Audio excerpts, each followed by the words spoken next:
আসসালামু আলাইকুম। সবাই কেমন আছেন? আশা করি সবাই ভালো আছেন। আজ আপনাদের জন্য নিয়ে এসেছি গল্পের ৬ নম্বর পর্ব। আশা করি গল্পটি আপনাদের ভালো লাগবে। তাহলে চলুন শুরু করা যাক। আজ শরীরের অনুভূতিটা অন্যরকম, কেমন যেন মন মাতানো, পাগল করা। আরও কয়েকবার ওর কপালে চুমো খেলাম। আজ কেন জানি ওকে নিজের থেকে আলাদা করতে ইচ্ছে করছে না। ইচ্ছে করছে আরও আরও আদর করি। মনে মনে এটা ভেবে ওর কপালে, চোখে, গালে, ঠোঁটে ছোট ছোট করে চুমো খেতে লাগলাম। ঘরের মধ্যে তখন ডিম লাইট জ্বলছে। তার আলোতে খুব ভালো করেই ওকে দেখতে পারছি। এদিকে চুমো দিতে দিতে আমার হাতের বাঁধন আরো শক্ত হলো। আমার মাথায় এটা ছিল না যে এভাবে শক্ত করে জড়িয়ে ধরলে ওর ঘুম ভেঙে যাবে। হলো তাই। শক্ত করে জড়িয়ে ধরার ফলে তিশার ঘুম ভেঙে গেল। সে ঘুম ঘুম ভাব নিয়ে চোখ খুলে মিটিমিটি করে আমার দিকে তাকিয়ে আছে। আমার সেদিকে খেয়াল নেই, কারণ আমি যে চোখ বন্ধ করে ওকে আদর করছি। প্রায় বেশ কিছুক্ষণ পর আমি চোখ খুললাম। চোখ খুলেই দেখি তিশা আমার দিকে তাকিয়ে আছে। ওকে তাকিয়ে থাকতে দেখে আমি তো অবাক। এই সেরেছে, এখন কি হবে? আমরা একে অপরের দিকে তাকিয়ে আছি। আমার যে এখন ওকে ছেড়ে দিয়ে নিজের জায়গায় এসে শোয়া উচিত, বা ওকে সরি বলা উচিত, সেটাও মাথায় আসছে না। আচমকা তিশা নড়ে চড়ে ওঠে। এবার আমার যেন সম্বিত ফিরিল। আমি তাড়াতাড়ি ওকে ছেড়ে দিয়ে বললাম, সরি সরি, ভুল হয়ে গেছে, আর কখনো এমনটা করব না। কথাটা বলেই নিজের জায়গায় এসে শুয়ে অন্যদিকে ফিরে রইলাম।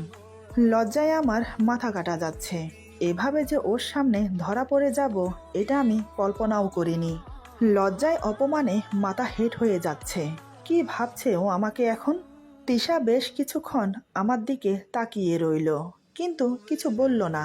সেও চুপচাপ ঘুমিয়ে গেল। আমি তো ভেবেছিলাম আমাকে অনেক কথা শোনাবে, কিন্তু এ কি, এ তো চুপচাপ ঘুমিয়ে গেল। নিশ্চয়ই অনেক রাত দেখে কিছু বলেনি। কাল সকালে নিশ্চয়ই বলবে, কিন্তু কি উত্তর দেব? মাথায় কিচ্ছু আসছে না। কে বলেছিল আমাকে এভাবে শক্ত করে জড়িয়ে ধরতে? শক্ত করে জড়িয়ে ধরার কারণেই তো ওর ঘুম ভেঙে গেল। এভাবে নানান কথা ভাবতে ভাবতে ঘুমিয়ে গেলাম। আজও সকালে তিশা আমার আগে ঘুম থেকে ওঠে। ওয়াশরুমে গিয়ে ফ্রেশ হয়ে তারপর নিচে চলে যায় রান্নাঘরে। আমার জন্য চা বানিয়ে নিয়ে আসলো উপরে। আমি তখনও ঘুমোচ্ছি। তিশা চা হাতে নিয়ে আমার সামনে দাঁড়ায়। বেশ কিছুক্ষণ আমার ঘুমন্ত মুখের দিকে তাকিয়ে মুচকি একটা হাসি দিল। তিশা এবার হাতের চাটা টেবিলে রেখে আমাকে ডাকে, এই যে, শুনছেন? সকাল হয়ে গেছে, আপনার চা নিয়ে এসেছি। তাড়াতাড়ি উঠুন, ঠান্ডা হয়ে যাবে। প্রতিদিনই এই শব্দগুলো আমার কানে আসে। আজও ওর কথাগুলো শুনতে শুনতে ঘুম থেকে উঠে গেলাম। কালকে রাতের কথা বিলক্ষণ ভুলে গেছি। ঘুম থেকে উঠে আড়মোড়া ভেঙে বললাম, গুড মর্নিং। তিশা বলে, গুড মর্নিং। চাটা খেয়ে ফ্রেশ হয়ে নিচে আসুন, আমি নাস্তা রেডি করছি। এই বলে তিশা আমার হাতে চা দিয়ে চলে গেল। তিশা চলে যাওয়ার পর হঠাৎ আমার মনে পড়ল কাল রাতের কথা। ইস, বেমালুম ভুলে গেছি। কিন্তু ও আমাকে এখনো কিছু জিজ্ঞেস করেনি কেন? তাহলে মনে হয় নাস্তার টেবিলে জিজ্ঞেস করবে। আচ্ছা, জিজ্ঞেস করলে কি উত্তর দেব? দেখা যাবে। আমি চাটা খেয়ে ফ্রেশ হয়ে নিচে এলাম। এদিকে তিশা আমার জন্য নাস্তা বানিয়ে টেবিলে সাজিয়ে রেখেছে। আমি আজ ওর চোখে চোখ মেলাতে পারছি না। কেমন যেন লজ্জা লজ্জা লাগছে। একটা চেয়ার টেনে মাথা নিচু করে বসলাম। তিশা ভাবছে অন্য কিছু। কাল ও আমাকে কতগুলো কথা শুনিয়েছে, যেটা করা একদম উচিত হয়নি। তিশা ভাবছে মনে মনে যে আমার কাছে ক্ষমা চাইবে। দুমনা করতে করতে হঠাৎ তিশা বলে, কালকের বাজে ব্যবহারের জন্য আমাকে ক্ষমা করে দেবেন। আসলে কালকে মাথা ঠিক ছিল না আমার। কি বলতে কি বলে ফেলেছি নিজেও জানি না। আমি বললাম, আমি কিছু মনে করিনি, ক্ষমা চাইতে হবে না। আর তুমিও বসে পড়ো নাস্তা খেতে। তিশা আমার কথা মতো নাস্তা খেতে বসে পড়ল, কিন্তু কালকে রাতের কথা কিছু বলল না। তাহলে কি ও বুঝতে পারেনি? না, সেটা কিভাবে? ও তো আমার দিকে মিটমিট করে তাকিয়েছিল। মনে মনে আরও নানান কথা ভাবতে লাগলাম। তিশা আমাকে চুপচাপ ভাবতে দেখে বলে, কি এত ভাবছেন নাস্তা না করে? আমি বললাম, কিছু না, আসলে কালকে আমিও তোমার সাথে খারাপ ব্যবহার করেছি, তাই বলছি আমাকেও ক্ষমা করে দিও। তিশা বলে, নাস্তা করে তারপর আমি অফিসে চলে গেলাম। সন্ধ্যার দিকে অফিসের কাজ শেষ করে বাসায় ফিরলাম। কলিং বেল প্রেস করতেই প্রতিদিনের মতো তিশা এসে দরজা খুলে দিল। কিন্তু এ কি, ও কান্না করছে কেন? কি হয়েছে? আমি মনে মনে এসব ভেবে ওকে বললাম, তিশা, কি হয়েছে? তুমি কান্না করছো কেন? তিশা আমার চোখের দিকে তাকিয়ে বলে, কিছু না। আমি বললাম, কিছু না? তাহলে কান্না করছো কেন? বলো আমাকে। তিশা কোনো কথা না বলে আমার হাত থেকে ব্যাগ নিয়ে ভেতরে চলে গেল। আমি আর দাঁড়িয়ে না থেকে ওর পিছে পিছে ভেতরে গেলাম। তিশা বলে, আপনি ফ্রেশ হয়ে নিন, আমি চা বানিয়ে দিচ্ছি। এই বলে রান্নাঘরের দিকে চলে যাচ্ছিল। আমি ওর হাত ধরে দাঁড় করিয়ে দিলাম। তিশা মাথা নিচু করে দাঁড়িয়ে পড়ল। আমি ওর হাত ধরে সোফায় বসিয়ে দিলাম। তারপর মেঝেতে ওর পায়ের কাছে বসে পড়লাম। আমি ওর মুখের দিকে তাকিয়ে বললাম, দেখো, আমার দিকে তাকাও, আমার চোখে চোখ রেখে বলো, কি হয়েছে তোমার? তিশা তারপরও চুপ করে আছে। আমি আবার বললাম, দেখো তিশা, আমি কিন্তু তোমার স্বামী, তোমার ভালো মন্দ দেখার দায়িত্ব আমার। তুমি যদি এভাবে চুপ থাকো, আমাকে কিছু না বলো, তাহলে আমি বুঝবো কি করে তোমার কি হয়েছে? স্বামী হিসেবে না হলেও বন্ধু হিসেবে বলো, কি হয়েছে তোমার? আমার কথা শুনে তিশা মুখ তুলে আমার দিকে তাকালো। চোখ দুটো লাল হয়ে গেছে কান্না করতে করতে। আমি ওর হাত শক্ত করে ধরে বললাম, বলো, চুপ না থেকে বলে ফেলো। তিশা বলে, আমার ভয় করছে। এটা শুনে আমি ভুরু কুঁচকে ওর দিকে তাকালাম। এই বাড়িতে এসেছি প্রায় 3 মাস শেষ হয়ে 4 মাস চলছে। আজ পর্যন্ত ভয় পাওয়ার মতো কিছু হয়নি, তাহলে আজ হঠাৎ ভয় পাওয়ার কথা কেন বলছে? আমি বললাম, কি হয়েছে? কেনই বা তুমি ভয় পাচ্ছ? তিশা আমার দিকে এক নজর তাকিয়ে মাথা নিচু করে বলে, ভয় হয় আপনাকে নিয়ে। একজন তো আমার ভালোবাসা বুঝলো না, আমাকেও বুঝলো না, তাই সে আমার সাথে ব্রেকআপ করে নিল। কিন্তু আপনিও তো আমাকে ছেড়ে দেওয়ার কথা বললেন কালকে। যদি আপনিও ওর মতো আমাকে ছেড়ে দেন, তাহলে তাহলে আমার কি হবে? আমি মানছি যে আমি এখনো আপনাকে স্বামী হিসেবে মেনে নিতে পারিনি, স্বামীর অধিকার থেকে বঞ্চিত রেখেছি। তার জন্য কি আপনি আমাকে ছেড়ে দেবেন? বুঝতে পারলাম কালকের কথাটা ওর মনে গেঁথে গেছে। আমাকে হারানোর ভয় ওকে ঘিরে ধরেছে। কিন্তু কেন? ও তো আমাকে ভালোই বাসে না, তাহলে আমার থেকে আলাদা হতে বলাতে এত কষ্ট হচ্ছে কেন ওর? আমি বললাম, তুমি কালকের কথাটা নিয়ে এখনো পড়ে আছো? আরে ওটা আমার মুখ ফসকে বেরিয়ে গিয়েছিল, তার জন্য সরি বললাম তো। কিন্তু তিশা বলে, কিন্তু কি? আমি বললাম, কিন্তু আমি কি করব বলতে পারো? আমার যে এরকম জীবন চাই না। তোমাকে পেয়ে আমি খুশি থাকলেও কিন্তু তুমি যে আমাকে পেয়ে খুশি না, সেটা আমি তোমার মুখ দেখলেই বুঝতে পারি। এভাবে তো চলা যায় না। আমার কথা শুনে জানি না ওর কি হলো। তিশা হঠাৎ বলে, আমি এখন একটু একা থাকতে চাই, প্লিজ আমাকে একা ছেড়ে দিন। আমি বললাম, তোমাকে একা ছেড়ে দেব মানে? তোমাকে একা ছেড়ে দেওয়ার জন্য তো বিয়ে করিনি আমি। তোমার সুখে দুঃখে পাশে থাকবো বলেই তো তোমাকে বিয়ে করেছি। এখন তোমার পাশে থাকা আমার খুব প্রয়োজন, প্লিজ কান্না করো না। তিশা আমার চোখে চোখ রেখে বলে, আর কখনো এমন কথা বলবেন না। আমি ওর চোখের পানি মুছে বললাম, না, আর কখনো বলবো না, কথা দিচ্ছি তোমাকে। কিন্তু আমি কি করব বলো? আমারও তো ইচ্ছে করে তোমার হাতে হাত রেখে পথ চলতে, তোমাকে আমার বুকের মাঝে জড়িয়ে রেখে অনেক অনেক আদর করতে, তোমার ইচ্ছায় নিজেকে সাজাতে, তোমার হাসিতে হাসতে, তোমার দুঃখে দুঃখ প্রকাশ করতে, তোমার এই মলিন মুখে সবসময় হাসি দেখতে। আমার কি ভালো লাগে বলো তোমার এই মলিন মুখটা দেখতে? আমি চাই তুমি সবসময় হাসি খুশি থাকো। তিশা বলে, আস্তে আস্তে সব হবে, এখন ফ্রেশ হয়ে খেতে আসুন। এটা বলেই ও ভেতরে চলে যায়। আমি শুধু অবাক হয়ে ওকে চেয়ে চেয়ে দেখলাম। কি অদ্ভুত মেয়ে, সামান্য একটা কথা নিয়ে কাল থেকে এত কান্নাকাটি। এদিকে সে আমাকে ভালোবাসে না, আমাকে তার কাছেও আসতে দেবে না। বুঝি না কিছু, কি করব আমি ওকে নিয়ে। কথাগুলো ভেবে আমি উপরে চলে গেলাম ফ্রেশ হতে। কিছুক্ষণ পর ফ্রেশ হয়ে নিচে নেমে এলাম। ড্রয়িং রুমে এসে ডাইনিং টেবিলের দিকে তাকিয়ে দেখলাম তিশা আমার জন্য খাবার প্লেটে বেড়েছে। আমি এসে ডাইনিং টেবিলের সামনে দাঁড়িয়ে বললাম, তুমি খাবে না? তিশা বলে, খাবো। আমি বললাম, তাহলে তোমার প্লেট কই? তিশা বলে, আমি পরে খাবো। আমি বললাম, সেটা হচ্ছে না, তুমি আমার সাথে খাবে। চুপচাপ এখানে বসো, আমি খাইয়ে দিচ্ছি। তিশা বলে, বললাম তো আমি পরে খাবো। আমি বললাম, একদম কোনো কথা না বলে চুপচাপ বসো। এই বলে আমি ওর হাত ধরে বসিয়ে দিলাম চেয়ারে। তারপর ওকে খাইয়ে দিতে লাগলাম। আমি বললাম, এই তো লক্ষ্মী মেয়ে। তিশা, একটা কথা বলি? তিশা বলে, বলুন। আমি বললাম, আমাকে ক্ষমা করে দিও। তিশা বলে, কিসের ক্ষমা?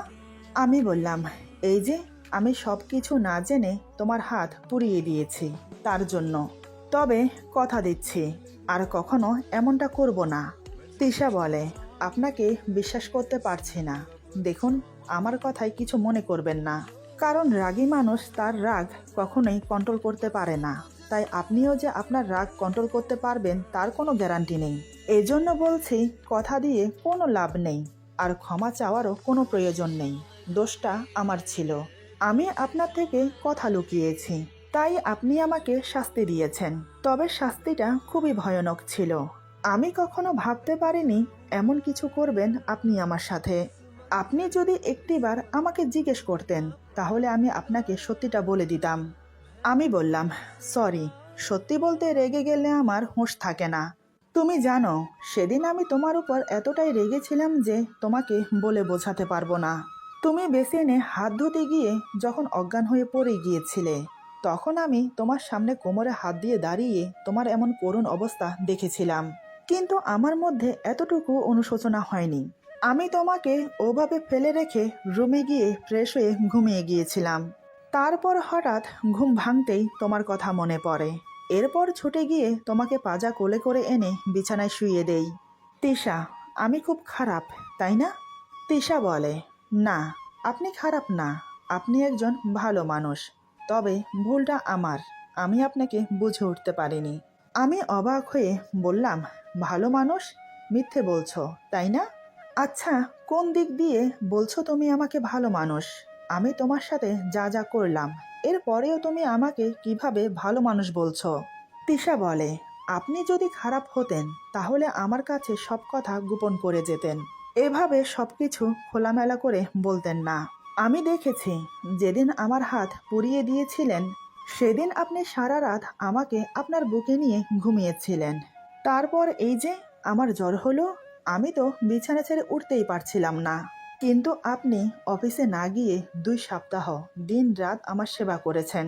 আমি জানি, যে মানুষ প্রচুর রাগী হয় সে মানুষের ভালোবাসাটাও প্রচুর গভীর হয়। আমি চাইলে নিজের বাড়িতে ফিরে যেতে পারতাম, আমার মা বাবাকে বলতে পারতাম যে আপনি অ্যাসিড দিয়ে আমার হাত পুড়িয়ে দিয়েছেন। কিন্তু আমি সেটা করিনি। কারণ কি জানেন? কারণ হলো, আপনি আমার স্বামী। যে মেয়ে নিজের স্বামীর অপরাধ গোপন করতে পারে না, সে মেয়ে কোনোদিনও ভালো স্ত্রী হতে পারে না। তাই আমি সব কিছু হজম করে নিয়েছি। তবে হজম করে নেওয়ার পিছনেও আরেকটা কারণ আছে। সেটা কি জানেন? এই যে আপনি প্রতিদিন আমার পড়ে যাওয়া হাত দেখে আপনি বারবার নিজের অপরাধটা চোখের সামনে দেখতে পান। মনে মনে নিশ্চয় বলেন যে আমি অপরাধী, এমনকি তার জন্য অনুশোচনায় ভোগেন। তাই বারবার আমার কাছে ক্ষমা চান নিজের ভুলের জন্য। এটা কি আপনার জন্য কম শাস্তি? একটা কথা কি জানেন? কোনো মানুষকে শাস্তি দিতে হলে তাকে হাতে নয়, কথায় নয়, ভাতেও নয়, তাকে কৌশলে শাস্তি দেওয়া উচিত। যেটা আমি আপনাকে প্রতিনিয়ত দিয়ে আসছি। এবার নিশ্চয় আপনি বুঝতে পেরেছেন? আমি বললাম, বুঝতে পেরেছি। তবে মিথ্যে বলবো না, কৌশল ভালো। আমার পরিয়ে দেওয়া হাত দেখিয়ে আমাকেই জব্দ। এই বলে আমি হো হো করে হেসে উঠলাম। তিশা আমার দিকে অপলক্ষীনভাবে তাকিয়ে আছে। হাসি থামিয়ে আমি বললাম, এভাবে কি দেখছো? তিশা বলে, সত্যি বলবো? আমি বললাম, মিথ্যা বলে শাস্তি পাওয়ার চেয়ে সত্যিটা বলা ভালো নয় কি? তিশা বলে, আপনি হাসলে না খুব সুন্দর লাগে। আমি বললাম, তাই বুঝি? আমার হাসিটা তোমার কাছে সুন্দর লাগে। আমাকে তোমার কেমন লাগে? তিশা বলে, ভালোই। আমি বললাম, শুধু ভালো, আর কিছু না? তিশা আমার কথা এড়িয়ে যাওয়ার জন্য বলে, আমি আর খাবো না, পেট ভরে এসেছে আমার। এই বলে উঠে গেল। আমি বুঝতে পারলাম ও যে কথা এড়িয়ে যাচ্ছে। আমি ওর চলে যাওয়ার দিকে তাকিয়ে মুচকি হাসলাম। মনে মনে বললাম, ধীরে ধীরে যে তুমি আমার প্রতি আসক্ত হচ্ছ আমি বুঝতে পারছি। আমি খাওয়া শেষ করে বেসিনে হাত ধুয়ে রুমে চলে গেলাম। বেশ কিছুক্ষণ পর তিশা এলো। প্রতিদিনের মতো মাঝখানে বালিশ দিয়ে দুজন দুই পাশে শুয়ে পড়লাম। এভাবেই দিন যেতে লাগলো। প্রায় প্রতিদিন রাতে তিশা ঘুমিয়ে যাওয়ার পর আমি ওকে আমার বুকে নিয়ে আদর করি। তিশা যেন কোনোভাবে বুঝতে না পারে সেদিকে খেয়াল রেখে। এদিকে তিশা আগে থেকে অনেকটা মিশতে শুরু করেছে আমার সাথে। একদিন রাতে খাওয়া দাওয়া করে দুজন শুয়ে পড়েছি। রাত আনুমানিক কয়টা হবে জানি না। হঠাৎ তিশা আমাকে ডাকতে শুরু করলো। প্রথমে তো আমি ঘুম থেকে উঠে ভ্যাবাচাকা খেয়ে গেলাম। চোখ দুটো মুছে বললাম, কি হয়েছে, এভাবে ডাকছো কেন? তিশা বলে, ওই দেখুন বাহিরে কি সুন্দর চাঁদের আলো ঝলমল করছে, একদম দিনের মতো। চলুন আমরা ছাদে যাই। তিশার কথা শুনে অবাকই হলাম আমি। ঘড়ির দিকে তাকিয়ে দেখি রাত 11:30 বাজে। আমি বললাম, রাত 11:30 বাজে, এত রাতে ছাদে যাওয়া ঠিক হবে? তিশা বলে, কিচ্ছু হবে না, চলুন তো। এই বলে আমার হাত ধরে টেনে ছাদে নিয়ে গেল। তারপর আমার হাতের বাহুকে শক্ত করে দুই হাতে জড়িয়ে ধরে বলে, দেখেছেন কি সুন্দর চাঁদের আলো, পরিবেশটা খুবই মনোরম, আপনার ভালো লাগছে না? আমি ওর স্পর্শ পেয়ে তখন নিজের মাঝেই ছিলাম না, তাই মুখ ফসকে বলে ফেললাম, এভাবে তোমার ছোঁয়া পেলে আমার কাছে দিন রাত সবকিছুই ভালো লাগবে। আমার কথা ভালো করে তিশা শুনতে পায়নি। তিশা বলে, কিছু বললেন? আমি বললাম, কিছু না, সত্যি খুব ভালো লাগছে, চলো আমরা ওখানে গিয়ে বসি। এরপর আমি আর তিশা একটা খালি জায়গা দেখে বসে পড়লাম। তিশা আমার গা ঘেঁষে বসেছে। আমি এবার সাহস করে ওর হাতের উপর হাত রাখি। দেখি তিশা কিছু বলছে না, আর হাতও সরিয়ে নিচ্ছে না। তাই আমি ওর হাত শক্ত করে ধরি। দেখি এতেও সে আমাকে কিছু বলছে না, বরং সে আমার হাত শক্ত করে ধরেছে। আমি তো অবাক। তিশা তাকিয়ে আছে আকাশের রূপালী চাঁদের দিকে, আর আমি তাকিয়ে আছি ওর দিকে। প্রায় অনেকক্ষণ ধরে নীরবতা কাটছে আমাদের মাঝে। এরপর আরো বেশ কিছুক্ষণ পর আমি বললাম, কেমন লাগছে রাতের চাঁদের আলো দেখতে? তিশা বলে, ভালো লাগছে। আমি বললাম, তোমাকে অসংখ্য ধন্যবাদ। তিশা বলে, কিসের জন্য? আমি বললাম, এই যে আমার ইচ্ছাটাকে বাস্তবে রূপ দেওয়ার জন্য। তোমাকে নিয়ে ছাদে এসে চাঁদ দেখার অনেক শখ ছিল আমার, আজ সেটা বাস্তবে রূপান্তরিত হলো শুধুমাত্র তোমার জন্য। তিশা বলে, আপনি খুশি হয়েছেন? আমি বললাম, অনেক অনেক খুশি হয়েছি, যা তোমাকে বলে বোঝাতে পারবো না। তিশা বলে, আপনি খুশি হয়েছেন এটাই যথেষ্ট। আমি বললাম, তাহলে কি ছাদে আমাকে খুশি করার জন্য নিয়ে এসেছো? তিশা বলে, নয়তো কি, মনে নেই আপনার? একদিন আমার হাত ধরে আপনি বলেছিলেন আমাকে নিয়ে রাতের বেলায় আকাশের চাঁদ দেখার অনেক শখ, তাই আজ আপনার শখ পূরণ করে দিলাম।